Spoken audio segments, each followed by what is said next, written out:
Cierto día, un rico ateniense encargó a Sócrates la educación de su hijo. El filósofo le pidió por aquel trabajo 500 dracmas, pero al hombre le pareció un precio excesivo. «Por ese dinero puedo comprarme un burro», le dijo. «Tiene razón», respondió Sócrates. «Le aconsejo que lo compre, y así tendrá dos».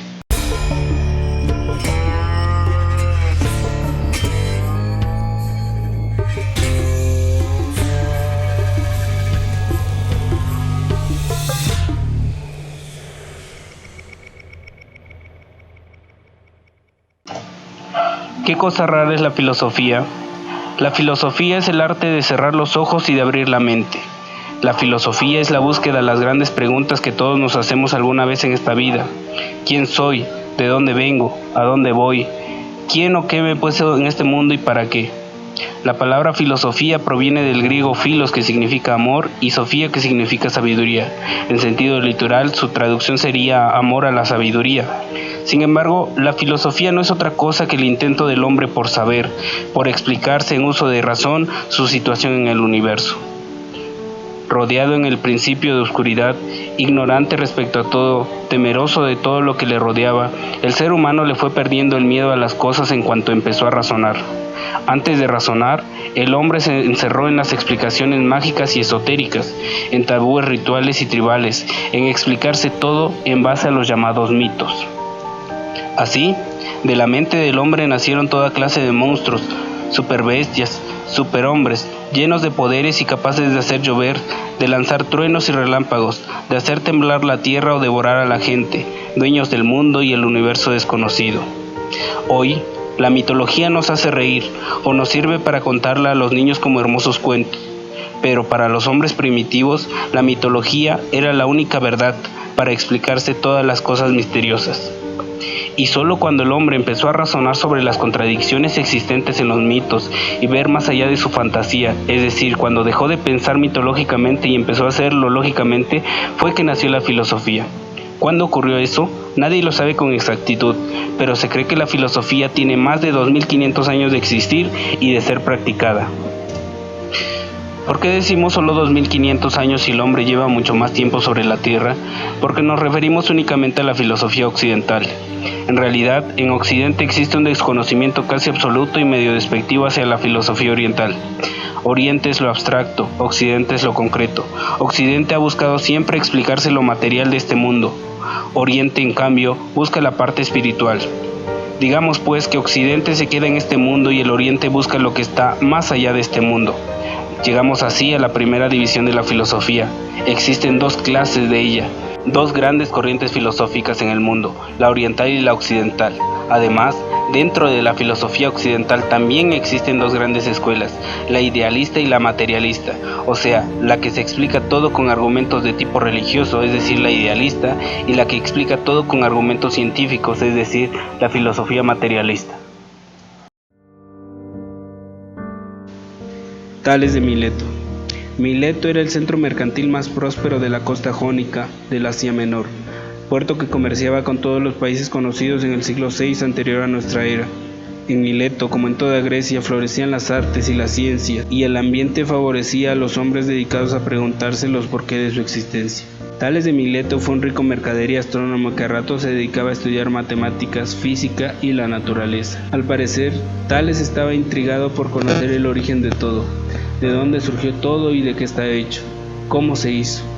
Al observar y estudiar el agua en sus tres estados, líquido, sólido y gaseoso, el distraído Tales llegó a una conclusión: todo procede del agua. Al fijar Tales al agua como origen de la vida y del cosmos, estaba poniendo las bases de la filosofía materialista. Todo tiene un principio en la materia. Pero por lo que parece, ni él se convenció de su teoría, porque poco después sacó otra: todo está lleno de dioses. ¡Qué contradicción! Así, don Tales de Mileto puso las bases de las dos corrientes filosóficas que hasta hoy tratan de explicarse el mundo. La materialista explica que la realidad es pura materia, y la idealista explica que la realidad es solo una vida divina. Esa aparente contradicción en Tales de Mileto no lo es tanto. Cuando él habló del agua, pensaba que todos los seres vivos nacen rodeados de agua y viven sin dejar de beberla. y al mismo tiempo pensaba en el agua como elemento de vida, es decir, de divinidad, de un elemento creador y dador de vida. ¿Y quiénes dan vida si no son los dioses? Así es, Tales trató de decir que detrás de la realidad material está lo divino, que detrás de lo perecedero está lo eterno.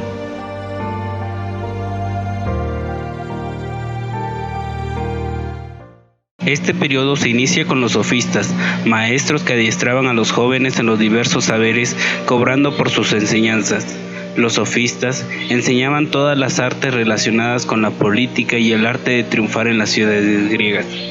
Entramos en la filosofía ática destacando a Sócrates, que entra dentro de esta corriente porque va a montar un círculo de jóvenes que van a escribir sus ideas. Le gustaba mucho el diálogo con los jóvenes y conmocionaba la metodología anterior. En su dialéctica plantea las características de la verdad. Esta debe ser universal y evidente para todos, necesaria y ser solo una. Platón fue discípulo de Sócrates, pero se dice que superó a su maestro. Para él, la verdad no es algo que percibimos de la realidad, sino que es un conocimiento innato en el hombre desde antes de su existencia. El alma del hombre preexiste al cuerpo. Este es un emporio, es decir, un lugar divino, donde está contemplando las verdades, verdades a las que él llama ideas, de manera que cuando viene el alma al mundo y se asoma por la ventana de los sentidos, ve un objeto de la realidad, se acuerda de la verdad, de esa cosa que contempló en la otra vida. Para Platón, el hombre está compuesto de cuerpo y alma, pero no es una unión esencial, sustancial, sino que es accidental y transitoria, ocasional porque realmente lo sustancial, lo importante del hombre es el alma, ya que ésta es anterior al cuerpo y porque sobrevivirá al cuerpo. Esta idea de que el hombre es una unión de cuerpo y alma es una idea que se pierde en la noche de los tiempos. La existencia del alma es muy antigua. Los pitagóricos, por ejemplo, también creían en la idea de un alma. Creían que la transmigración de las almas es la purificación que va haciendo el alma de un cuerpo. También creían que el alma de un hombre puede encarnarse en el cuerpo de un animal. Platón recogió la idea de los pitagóricos de que la transmigración de las almas es la purificación que va haciendo el alma de un cuerpo, pero la amplía y le da un sentido más filosófico. Para él, el alma es anterior a cualquier cuerpo y está destinada, tras un periodo de purificación, a ir al cielo para alcanzar la felicidad contemplando las ideas. Más tarde, los cristianos retoman esta idea de Platón para justificar su religión. Desde el principio de los tiempos, el hombre ha creído que hay un principio que le anima, es decir, el alma, que le hace crecer, madurar. No solo el hombre tiene alma, sino que también lo tienen los animales y los vegetales. Esto le llevó a creer en la transmigración de las almas. Para Platón, en el hombre existen tres almas: la vegetativa, que es el alma que hace que el hombre se desarrolle y crezca; el alma animal, que abarca aspectos básicos de la vida como la alimentación, la furia y el sexo; el alma racional, que es la propia del hombre, donde se hallan las partes más nobles del conocimiento, la voluntad e incluso la belleza. El alma humana está contemplando las ideas. Para Platón, el cuerpo es una especie de principio, de degradación del alma a los grandes destinos del conocimiento, de la belleza espiritual, porque para Platón, principio significa mancha, degradación del alma. Por lo tanto, la liberación de los cuerpos es el fin último del alma y se realiza cuando lo hace hacia el cielo, con las ideas. Aristóteles fue discípulo de Platón. De él se dice que bajó las ideas de Platón a la tierra y las va a llamar formas, lo cual no explica nada, pero le quita la parte mística de las ideas de su maestro. Según Aristóteles, las cosas se reúnen en especies, ya que tienen la misma forma, adquieren una forma sustancial que las identifica en su esencia. Plantea la teoría hilemórfica, que explica que las cosas se componen de dos principios que son materia y forma. Aristóteles plantea la estructura de los seres como compuestos de materia y forma porque está muy preocupado por un problema, el del movimiento, que no había tratado Platón. Según Aristóteles, las cosas se mueven porque la materia va adquiriendo sucesivas formas que constituyen el movimiento. Su metafísica gira en torno a este problema. El origen del movimiento es muy difícil de definir. Las cosas se mueven porque adquieren sucesivas formas, porque quieren aproximarse a la forma absoluta que es Dios.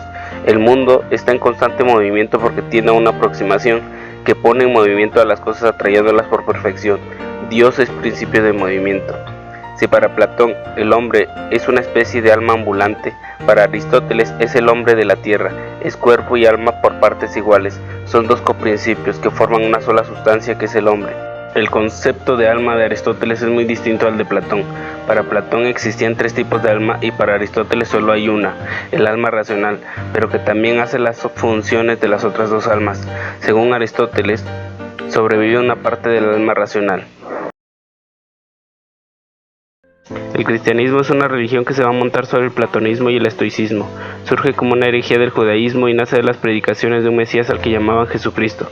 El hecho de que Poncio Pilatos crucificara a Jesucristo fue una de las razones por las que esta doctrina religiosa se extendió por todo el Imperio Romano y llegó a dominar a todas las demás religiones, haciéndose la oficial del imperio con el Edicto de Milán. Es durante 3 siglos la religión oficial de un imperio que había tenido la libertad absoluta. Desde el punto de vista histórico, el dominio de la religión cristiana se explica por varios motivos, entre ellos el que se recurría a las razones que da Nietzsche sobre las características de la religión cristiana, como una religión que da valores. La religión cristiana ensalza sobre todo los valores de la esclavitud. La segunda razón, por la labor de los discípulos, sobre todo la de San Pablo, que se convirtió al cristianismo tras la muerte de Cristo y que se encargó de construir las iglesias cristianas de la antigüedad. Para San Agustín de Hipona, el alma no es preexistente al cuerpo. El alma es engendrada por el alma de los padres, es decir, en el momento del engendro, lo mismo que el padre transmite la semilla del cuerpo, transmite la semilla del alma.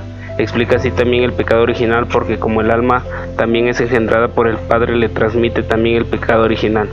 Desde el punto de vista filosófico e histórico, la Edad Media se abre con San Agustín. Entramos en un periodo de verdadera incuria, de verdadera miseria del conocimiento por 2 razones fundamentales. La primera de ellas porque el cristianismo es el que se elige como el depositario de la cultura. La única cultura que le interesa es la cristiana, el cordón de la cultura clásica se pierde. La segunda, porque los bárbaros son gente guerrera, no son amantes de la cultura, son los que se instalan en el poder político. Así pues, transcurre la Edad Media. Desde el punto de vista filosófico no hay nada que destacar hasta que ocurre otro suceso histórico importante que cambia el panorama, la invasión de los árabes, que trae la cultura que se había perdido en Occidente, y gracias a ella Europa vuelve a conocer la cultura clásica. Los árabes, tras conquistar Siria y Alejandría, la llevan a España, la traducen y la mandan al resto de Europa, surgiendo así multitud de escuelas de traductores. Así surge una nueva corriente clásica, marginal a la Iglesia, que se conoce con el nombre de Renacimiento. Pero mientras llegamos al Renacimiento surgen muchas otras cosas. La primera de ellas, el foco de cultura más importante que hay en Europa, es el Califato de Córdoba. La segunda es que comienzan a conocerse obras que se habían perdido, como las de Aristóteles, que no podían pasar desapercibidas. Enseguida empiezan a conocerse en Europa y a estudiarse en la Iglesia, y los filósofos cristianos comienzan a hacer una filosofía cristiana basada en Aristóteles. El Renacimiento son 100 años de grandes cambios en todos los campos de la cultura europea. Nace la imprenta, empieza a desarrollarse la metalurgia, las primeras máquinas, la astrología se convierte en astronomía, se hacen los primeros mapas para los primeros viajeros descubridores, surgen los grandes palacios no religiosos, se empieza a estudiar la anatomía del cuerpo humano y nace un sistema capitalista junto a una nueva clase, la burguesía.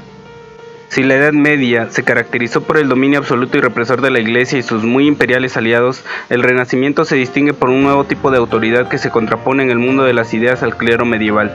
Ese nuevo hombre culto, que ya no se da en los monasterios sino en las universidades, es el humanista del siglo XV y los escritores del siglo XVI.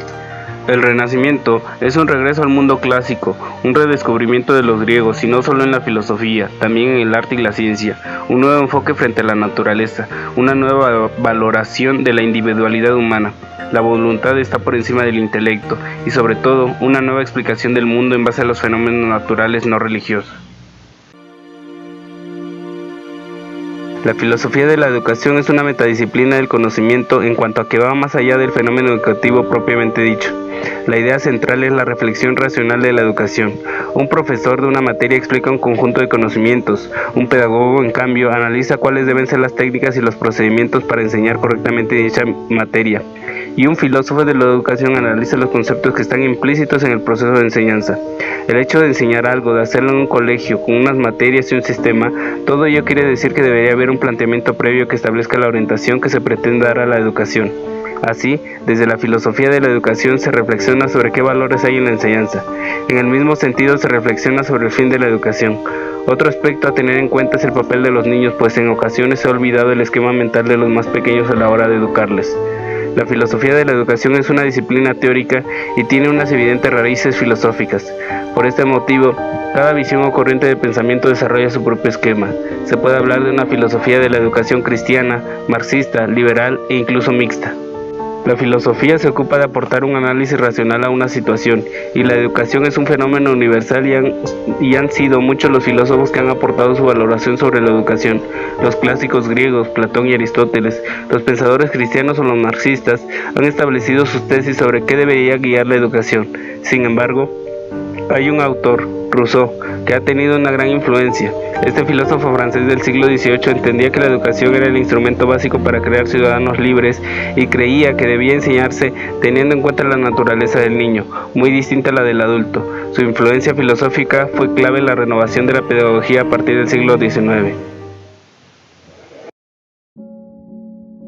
Desde la antigüedad, la educación ha sido considerada como un importante instrumento en la configuración del ser humano, para hacer de él un ser mejor y más pleno. Sin embargo, y sin olvidar este rasgo de la educación, a lo largo de la historia ha ido cambiando su función y significado.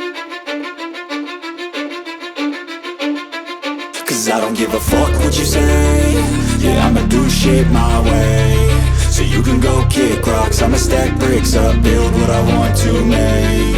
Yo, I got a lot of shit to say, so I'ma do this every day. I'll be writing things until I'm fucking buried in my grave. 6 feet deep under, but my body won't decay, cause my messages are timeless, so they'll put them on display. Oh yeah, I rap with a certainty, I have a sense of urgency, a message for eternity, for everyone internally. I had some people burning me, but now they fucking learn to see I ain't the one to fuck with, now they looking nervously. And I don't really care what you think of me, respectfully. You can kick rocks if you think you're fucking better, see I will outwork you, turn you to an enemy. Hurt you so bad that you're gonna need some therapy. I got the motherfucking recipe, I've been cooking up hits, I'ma leave a legacy. You'll be looking small when you're standing right next to me. I'm 5'10", bitch, but I'm 10 feet. Cause I don't give a fuck what you say, yeah, I'ma do shit my way.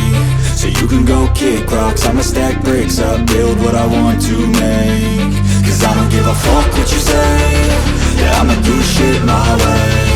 So you can go kick rocks, I'ma stack bricks up, build what I want to make. Yeah, I'ma do it my way.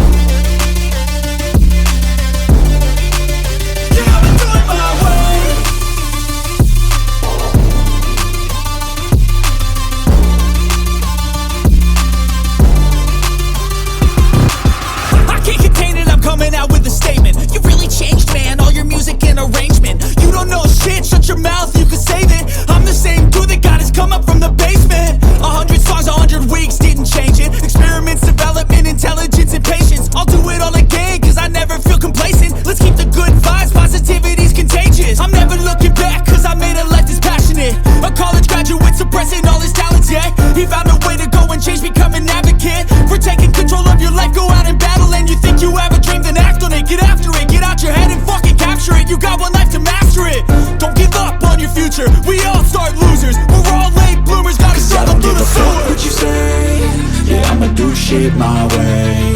So you can go kick rocks, I'ma stack bricks up, build what I want to make. Cause I don't give a fuck what you say, yeah, I'ma do shit my way. So you can go kick rocks, I'ma stack bricks up,